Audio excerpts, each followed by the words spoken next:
Kia ora tata katoa. Ko Pererika Mākia tōku ingoa. My name is Pererika Mākiha. I'm the Kaihautu Māori for Coastguard New Zealand. Talofa, malolele, kia rana, nisa bulu vanaka. My name is Chris Lafale and I'm an operational volunteer with Coastguard Papakura. Crossing a bar is a high-risk boating activity, even for an experienced boatie. The most important part of your job as a skipper is to make decisions that will get everyone home safely.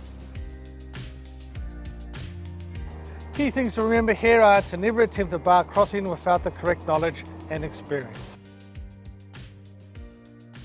So what is a bar? Bars are found outside the entrance of a river or a harbour mouth, and they are a build-up of sand which continuously changes with the shifting sand and silt. Sandbars are very dangerous for boats to cross because they are always changing and they become unpredictable hazards.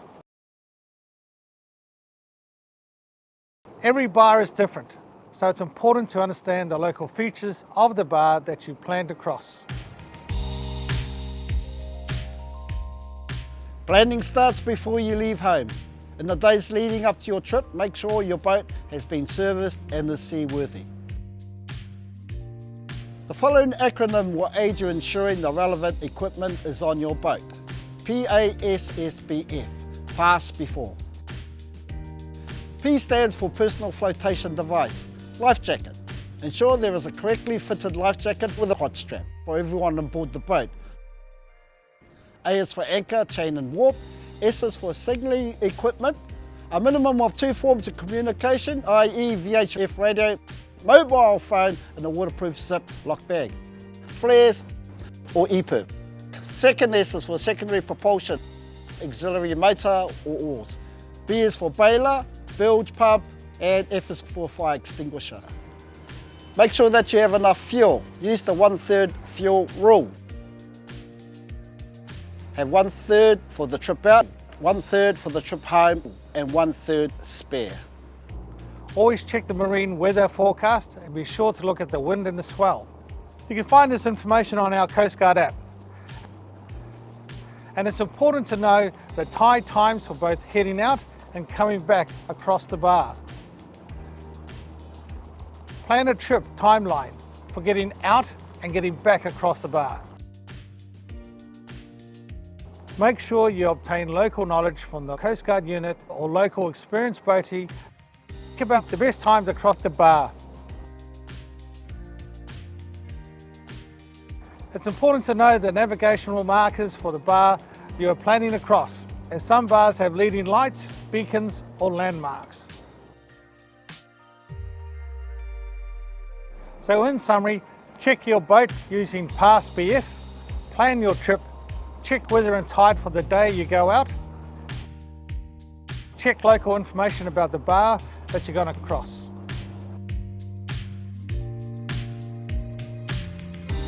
On the day of departure, check the Coastguard app or other avenues to make sure the weather conditions won't deteriorate while you're out. Go through the PASSBF check again. Make sure someone responsible on land knows where you're going, when you'll be back, and when to raise an alarm.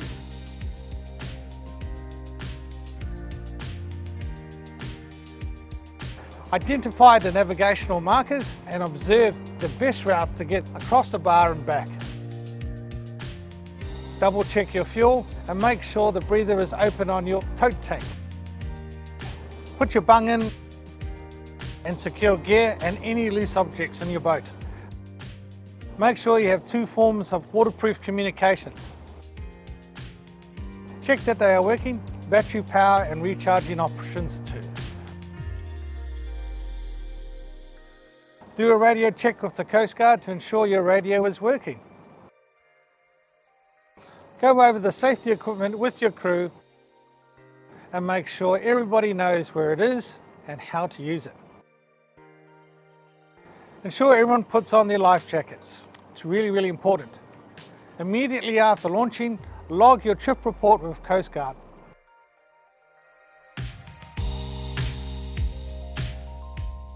When you're approaching the bar, stop and observe and make sure that the conditions are right before you cross. Watch other vessels crossing a bar, but don't assume they know what they are doing. Watch the waves and count the sets. Most bars have different wave sets. A bar with a breaking wave or white water across the entire channel should never be crossed in an open boat. If it looks too rough, wait for a better time to cross. Know your limits and take your time. If in doubt, don't go out. Once you've made your assessment and are feeling comfortable and confident, ensure everyone puts on their life jackets.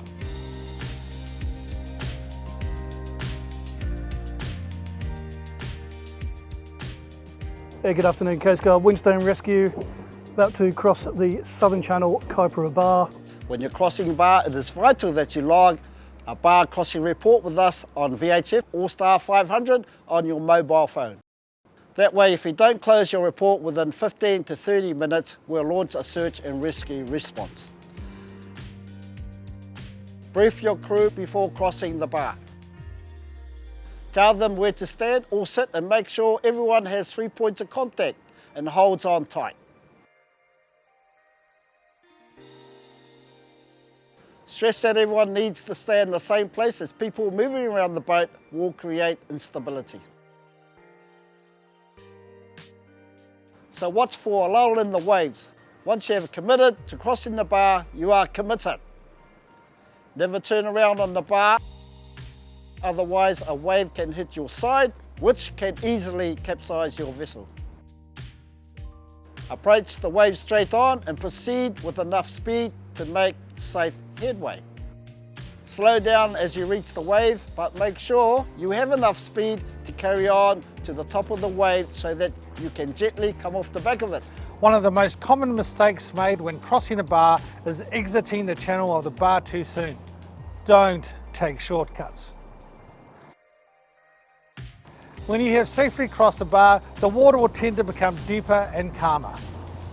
This is the time to close your bar crossing report with Coastguard. Yeah, from Winstone Rescue, we are safely outside the South Channel, Cape Rēinga. If you have a GPS on board, it's a good idea to enter a GPS waypoint where you've crossed so you can use the mark as your safe assessment point for the return journey across the bar. If you don't have a GPS, look for your navigation markers or known landmarks. When you're ready to return across the bar, go back to the GPS waypoint or look for the navigational markers or landmarks and observe the bar again.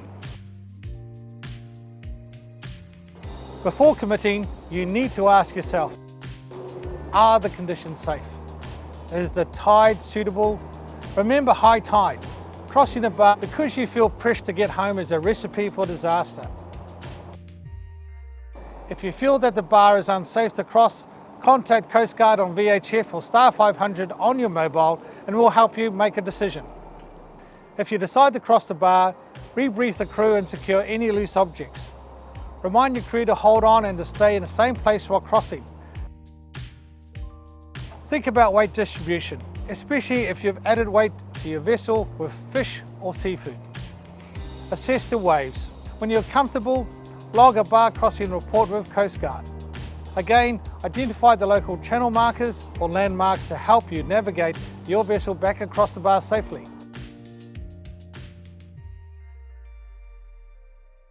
Pick a wave to cross the bar, stay focused on what's ahead. Delegate or choose one of your crew to keep a lookout behind to let you know if there is a wave catching up behind you. If you don't stay with the wave you've chosen, it's likely your boat will fall behind, risking the next wave catching up and capsizing or swamping your vessel.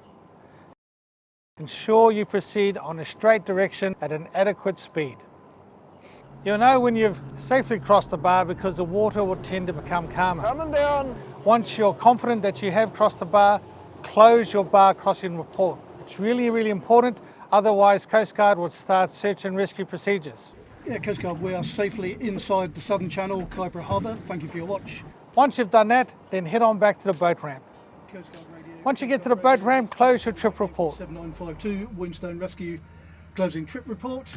Make sure you can get everyone home safely after a good day out on the water. Always head out with someone who knows what they're doing until you have experience under your belt. If at any point the conditions or checklists don't add up, postpone your trip for another time or day, or choose to go boating somewhere else. Respect the bar. If in doubt, don't go out. Nō reira, ko tīnā kōrero, ko te mea nui hoki mai kōtau me tō whānau ki te kāinga. Go out and enjoy yourself, but return home safely with your family.